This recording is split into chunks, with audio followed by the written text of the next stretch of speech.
और खबरों की शुरुआत करते हैं आज की सबसे बड़ी खबर से। नीतीश कुमार आज 7वीं बार बिहार के सीएम पद की शपथ लेंगे और आज शाम 4:30 बजे नीतीश बिहार के सीएम पद की शपथ ले लेंगे।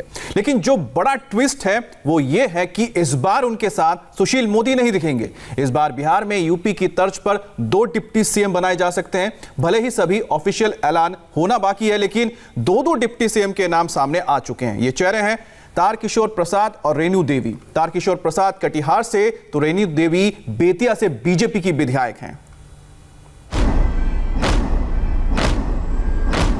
आरंभ है प्रचंड बोल मस्तकों के झुंड, आज जंग की घड़ी की तुम गुहार दो। सचमुच इस बार नीतीश कुमार के लिए सीएम पद का आरंभ बड़ा प्रचंड होने वाला है, साथ ही पहले से ज्यादा चुनौती वाला भी होने वाला है। चुनौती वाला इसलिए क्योंकि बिहार की जनता ने एनडीए को तो बहुमत दिया है, लेकिन नीतीश और उनकी पार्टी को आशीर्वाद उनकी उम्मीदों से कम दिया है। ऐसे में नीतीश कुमार के लिए 7वीं बार का सीएम कार्यकाल बड़ा चैलेंजिंग होने वाला है। आज नीतीश कुमार 7वीं बार बिहार के सीएम पद की शपथ लेंगे। जिम्मेदारी बड़ी है, चुनौती बड़ी है, और तो और रोजगार को लेकर बिहार की जनता का एक्सपेक्टेशन भी काफी हाई है। आज जब शाम के 4:30 बज रहे होंगे, उस वक्त बिहार की बागडोर एक बार फिर से नीतीश कुमार के हाथ में सौंपी जाएगी। इससे पहले कल एनडीए की बैठक हुई, जिसमें सीएम पद के लिए नीतीश कुमार के नाम पर मुहर लगी। एनडीए विधानमंडल दल की बैठक हो गई और उसमें मुझे फिर नेता के रूप में निर्वाचित किया गया। मुझको मुख्यमंत्री के रूप में मनोनीत किया है और अब इसके बाद शपथ ग्रहण का समारोह होगा। एनडीए विधायक दल की बैठक में बीजेपी, जेडीयू, हम और वीआईपी के विधायकों ने सर्वसम्मति से नीतीश कुमार को अपना नेता चुन लिया। लगातार 7वीं बार ऐसा हुआ है कि मुख्यमंत्री के तौर पर नीतीश कुमार के नाम पर एक राय बनी, कोई समस्या नहीं हुई। लेकिन एनडीए की बैठक में जो बड़ा फैसला हुआ वो रहा डिप्टी सीएम के पद को लेकर। बिहार में राम लक्ष्मण की जोड़ी के नाम से मशहूर नीतीश और सुशील मोदी की जोड़ी अब टूट गई है। बैठक में ये तय हो गया कि अब सुशील मोदी बिहार के डिप्टी सीएम नहीं होंगे।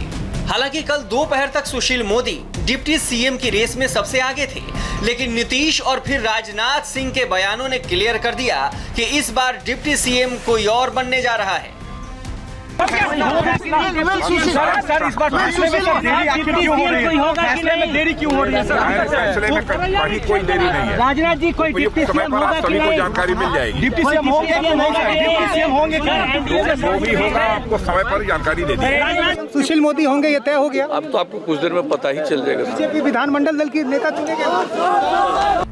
डिप्टी सीएम का पद छिना तो सुशील मोदी का दर्द सामने आ गया। सोशल मीडिया पर सामने आकर नीतीश कुमार के यस मैन रहे सुशील मोदी ने लिखा, बीजेपी और संघ परिवार ने मुझे 40 वर्षों के राजनीतिक जीवन में इतना दिया कि शायद किसी दूसरे को नहीं मिला होगा। आगे जो भी जिम्मेवारी मिलेगी उसका निर्वहन करूंगा। कार्यकर्ता का पद तो कोई छीन नहीं सकता। एनडीए की बैठक में जो 2 नाम बिहार के डिप्टी सीएम के पद के लिए उभर कर सामने आ रहे हैं, उनमें कटिहार से बीजेपी विधायक तारकिशोर प्रसाद और बेतिया से बीजेपी विधायक और कभी अमित शाह के अध्यक्ष रहते पार्टी की राष्ट्रीय उपाध्यक्ष रही रेणु देवी का नाम शामिल है। डिप्टी सीएम की रेस में तारकिशोर प्रसाद और रेणु देवी का नाम इसलिए आगे है क्योंकि कल बीजेपी विधानमंडल के नेता के तौर पर तारकिशोर प्रसाद और विधानमंडल की उपनेता के तौर पर रेणु देवी को चुना गया। तारकिशोर प्रसाद लगातार 4 बार से बीजेपी के टिकट पर चुनाव जीत रहे हैं और सबसे बड़ी बात तो ये है कि कभी नीतीश और लालू की साझा लहर में भी कटिहार से इन्होंने बीजेपी का परचम लहराया था। तारकिशोर प्रसाद आरएसएस से जुड़े रहे हैं और एबीवीपी में भी सक्रिय भूमिका निभा चुके हैं, जबकि रेणु देवी बेतिया से 4 बार की विधायक हैं। नोनिया समाज से आने वाली रेणु देवी नीतीश मंत्रिमंडल में मंत्री पद पर भी रही हैं। अभी डिप्टी सीएम में कौन होंगे, उसका क्या स्वरूप होगा, यह बहुत अभी नेतृत्व ने स्पष्ट नहीं किया है। लेकिन मैं विधानमंडल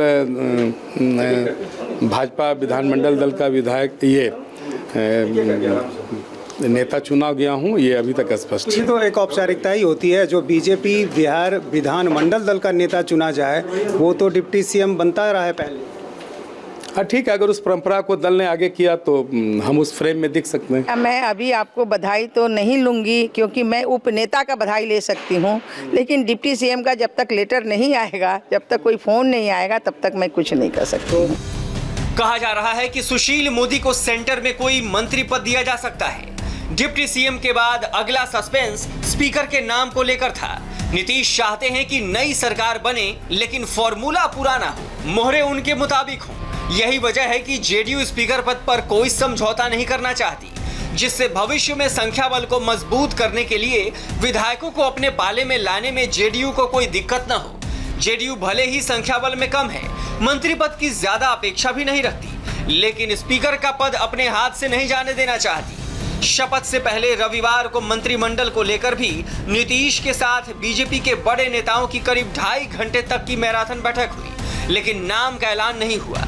ऐसे में आज का दिन बड़ा अहम रहने वाला है, जब बिहार के सीएम के तौर पर नीतीश कुमार एक बार फिर सत्ता की बागडोर संभालेंगे, जहां कई नई चुनौतियां उनका इंतजार कर रही हैं। पटना से नीतीश चंद्र के साथ देवेंद्र पराशर, इंडिया टीवी, दिल्ली।